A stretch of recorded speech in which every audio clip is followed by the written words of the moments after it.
اور جیسا مولانا عرفان صاحب نے فرمایا کہ مولانا ندیم صاحب کے ساتھ چلنا آسان نہیں، اس بات کی میں بھی تائید کرتا ہوں، اس بات کا میں بھی اعتراف کرتا ہوں، اور میں اپنے آپ کو کسی پہلو سے اس کا حل نہیں پاتا کہ ان کے ساتھ چل سکوں۔ مولانا ذاکر صاحب کی بہت سی خصوصیات میں سے خصوصیت یہ بھی تھی کہ مولانا ندیم صاحب کے ساتھ ان کے منشے کے مطابق کام کرتے تھے، مقامی تھے، اکثر جانا آنا ان کا ہوتا تھا، اور 3-4 گھنٹے آفس میں رہ کر سارے کاموں کو اوڑھ لیتے تھے۔ وہ یہ تو بیچارے اسفار میں رہتے ہیں، اس لیے کہ ہنگامہ خیز شخصیت ہے، کہیں فساد ہے، کہیں کرفیو ہے، حالات بہت دیگرگوں ہیں 10-15 سال سے، وہ اپنی ذمہ داریاں یوں نبھاتے تھے، اور مولانا ذاکر صاحب آفس بیٹھ کر یوں نبھاتے تھے۔ اللہ اس خلا کو پر کرنے کے اسباب عطا فرمائے، نعم البدل نصیب فرمائے۔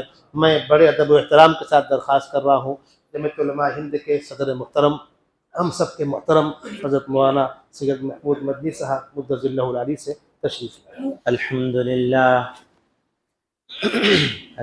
لله نحمده ونستعينه ونستغفره ونؤمن به ونتوكل عليه ونعوذ بالله من شرور أنفسنا ومن سيئات أعمالنا من يهده الله فلا مضل له ومن يضلل فلا هادي له ونشهد أن لا إله إلا الله وحده لا شريك له ونشهد أن سيدنا ومولانا محمدا عبده ورسوله صلى الله تعالى عليه وعلى آله وصحبه وبارك وسلم۔ حضرات علماء کرام اور حاضرین مجلس،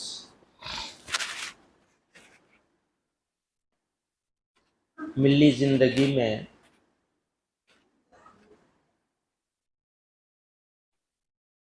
شخصیتیں علمی حساب سے، تعلیمی لحاظ سے اور انفرادی لحاظ سے، سماجی لحاظ سے، کچھ شخصیتیں ہمیشہ ایسی ہوتی ہیں جو اپنا نشان چھوڑ جاتی ہیں، لیکن ملی زندگی کا، اجتماعی زندگی کا جو سب سے اہم پہلو ہے تنظیمی، کیونکہ اقوام و ملل کی کامیابی تنظیم کے ساتھ منسوب ہوتی ہے۔ جتنی اچھی تنظیم ہوگی، جتنی کارآمد ہوگی، جتنی منظم ہوگی، جتنی متحرک اور فعال ہوگی تنظیم، ملت کے مسائل اسی حساب سے کم ہوتے چلے جائیں گے۔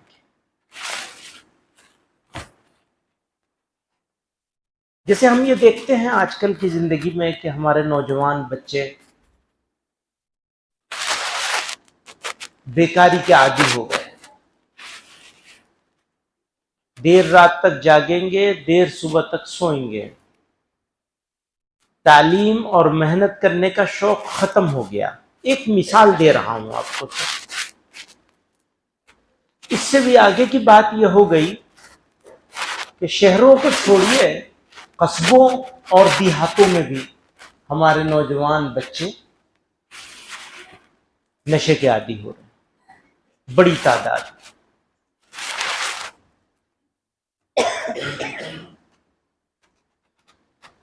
چھوٹے بچے اکثریت، آج کی تاریخ میں مسلمان چھوٹے بچوں کی اکثریت نہیں تو کم سے کم 50% لازمی دینی تعلیم حاصل کرنا جتنا فرض عین ہے اس سے محروم ہے۔ یہ میں ایک دو پہلو پر روشنی ڈالی، اور بھی بہت سارے پہلو ہیں، صرف دو پہلو پر میں نے مثال دینے کے لیے میں نے ان کا تذکرہ کیا ہے۔ کیا آپ یہ سمجھتے ہیں کہ اگر تنظیم مضبوط ہوتی متحرک ہوتی، فعال ہوتی، منظم ہوتی تو مسلمان نوجوان اس حال میں ہو سکتا تھا؟ جب دوستوں سے سیاست کی بات ہوتی ہے تو لوگ کہتے ہیں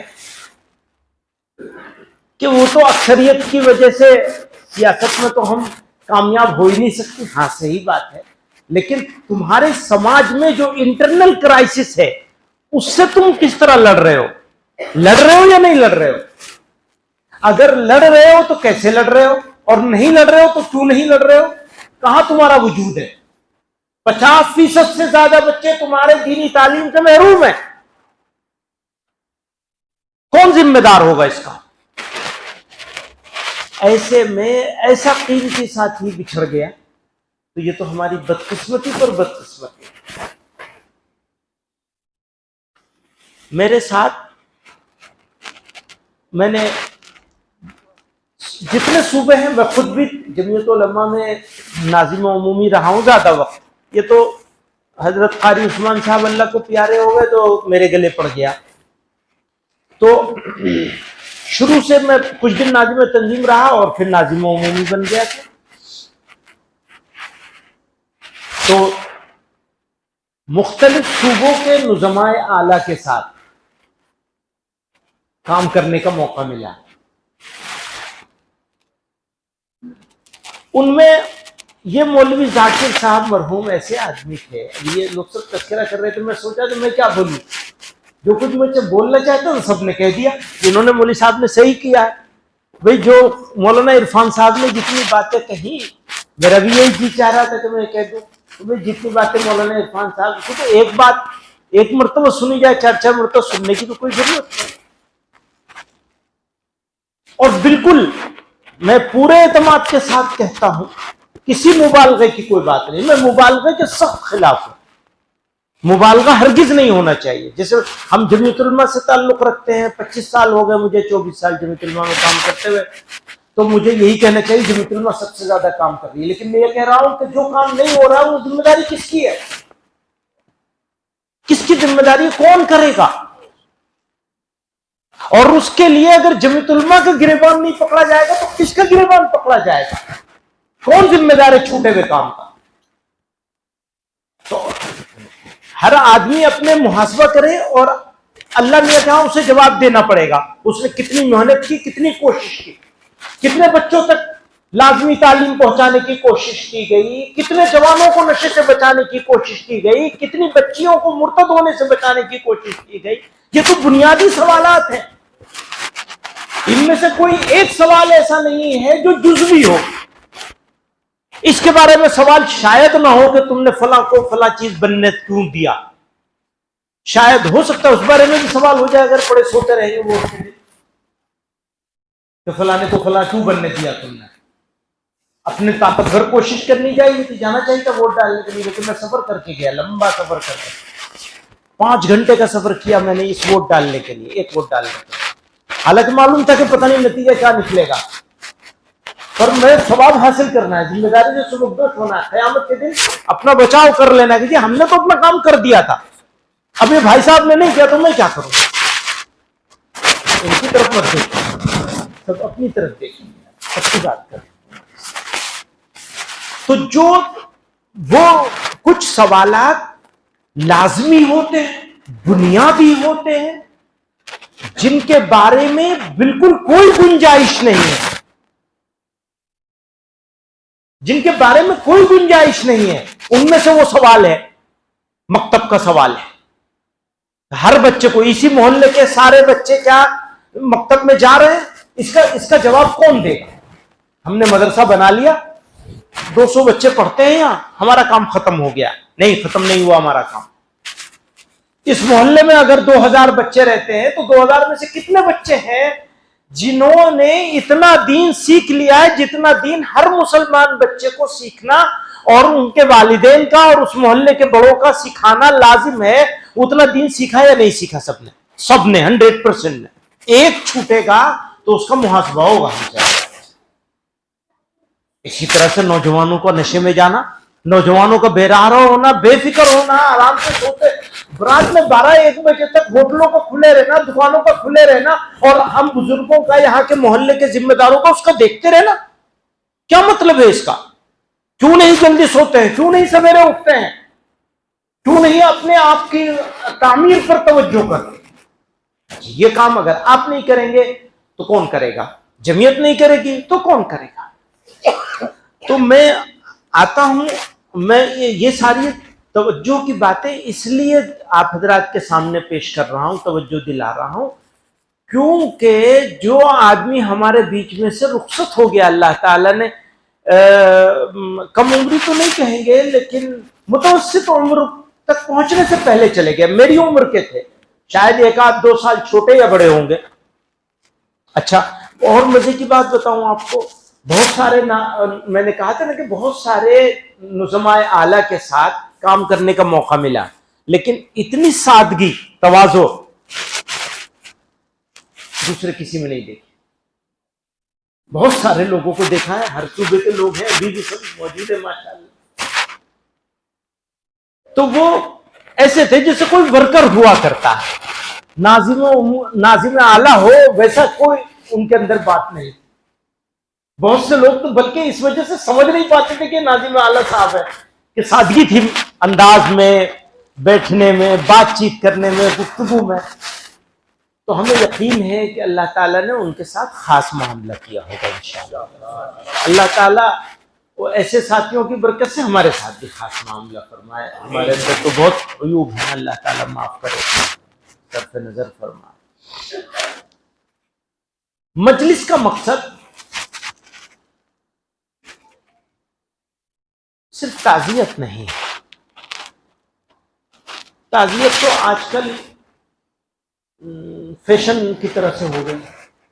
میں مجلس کا مقصد یہ سمجھتا ہوں کہ یہ سمجھا جائے کہ اس آدمی کے اندر کیا کیا خصوصیتیں تھیں، اور ہم لوگ ارادہ کریں کہ وہ خصوصیتیں اپنے اندر پیدا کرنے کی کوشش کریں گے. کچھ خصوصیتیں ایسی ہوتی ہیں جو آدمی اپنے اندر پیدا نہیں کر سکتا، وہ اللہ تعالیٰ کی طرف سے عطا فرمودہ ہوتی ہیں. لیکن کچھ چیزیں ایسی ہوتی ہیں جیسے ان کے بارے میں سبھی لوگوں نے کہا کہ سادگی تھی، ملنساری تھی، تواضع تھی، اور لوگوں کو جوڑ لینے کا جذبہ تھا.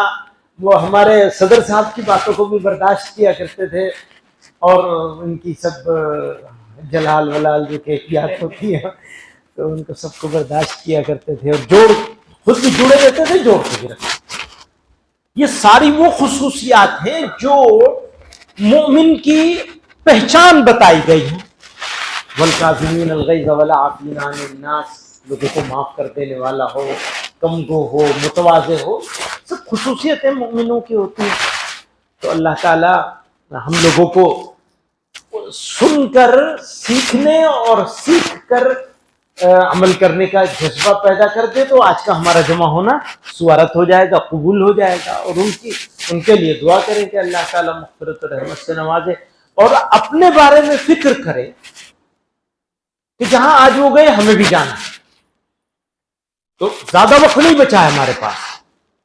میں ابھی آتے ہوئے جہاز میں سوچ رہا تھا، پتہ نہیں زندگی کا چراغ کس دن گل ہو جائے. اب تو گھنٹی بج گئی نا، سفید بال آ گئے، اب اس کے بعد تو کوئی چیز رہ نہیں گئی ہے. گھنٹی تو بج ہی گئی ہے، ہم نے کالا بھی نہیں کر رکھا ہے. لوگ اس کو پینٹ وینٹ کر لیتے ہیں، اب وہ بھی نہیں کر رکھا ہے. کوئی کہہ رہا تھا کہ تمہیں اب یہ ان حالات میں تو تمہیں کالا کر لینا چاہیے. میں نے کہا آپ تو سب نے سفیدی دیکھ لی ہے، اب کیا کالا کریں گے. تو پتہ نہیں کس دن چراغ گل ہو جائے تو کیا چیز کام آئے گی، وہ ذرا سوچیں، محاسبہ کریں اپنے دل کا. ہمارا دل کس جگہ ہے؟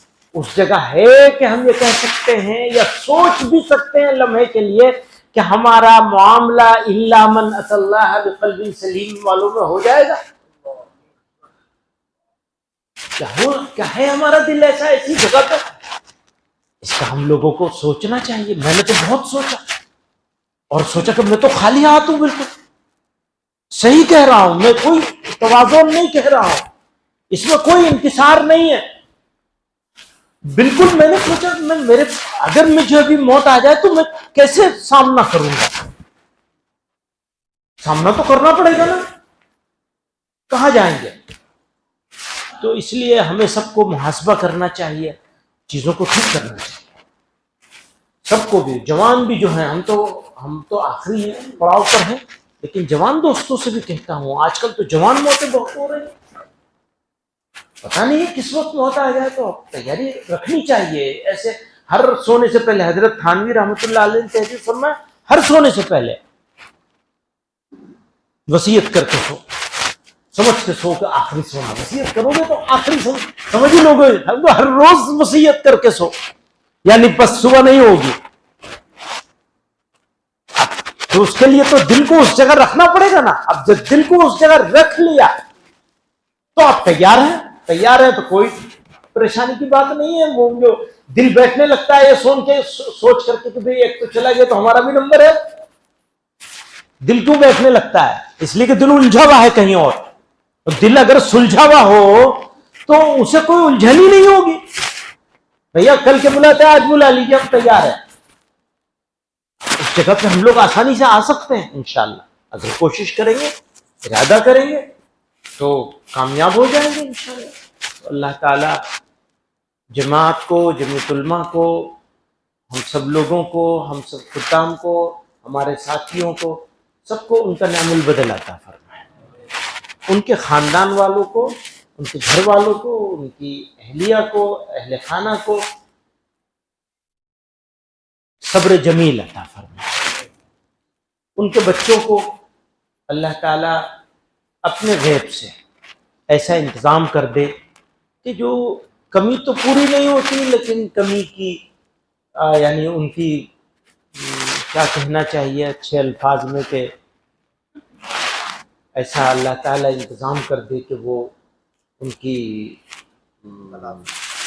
جی تلافی تو نہیں ہوگی، باپ کی کیا تلافی ہو سکتی ہے، لیکن اللہ تعالیٰ مدد فرمائے، نصرت فرمائے، اور ادارے کی بھی حفاظت فرمائے، ان کا قائم کیا ہوا ادارہ اس سے ڈبل ہو جائے اور آگے بڑھے اور ترقی کرے، مرکزیت عطا فرمائے، اللہ تعالیٰ اس کو سینٹر بنائے، یہاں کام بڑھے، دین کا کام ہو، ان کے لیے صدقہ جاریہ بنا رہے، فتنوں سے اللہ تعالیٰ حفاظت فرمائے،